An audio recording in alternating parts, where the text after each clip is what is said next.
Hello বন্ধুরা, আশা করি তোমরা ভালো আছো। তোমরা দেখছো বাসবি শূন্য থেকে শুরু।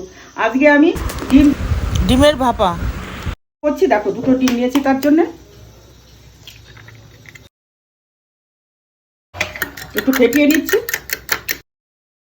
বক্সের মধ্যে আগেই তেল মাখিয়ে রেখেছি, এক স্লাইড নুন দেবো। এবার ঢেলে দিচ্ছি। দেখো, ঢাকনাটা দিয়ে বন্ধ করে দিলাম, বসিয়ে দিলাম। হতে থাকো, ফিরে এসে দেখো।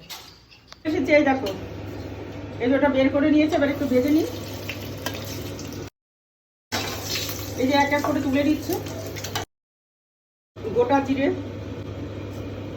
পেঁয়াজ, রসুন, আদা, জিরের গুঁড়ো, ধনের গুঁড়ো, টমেটো একসঙ্গে মিক্সিতে করে দিলাম। আলু দেবো না আজকে, গোটা পটল দিয়ে করবো।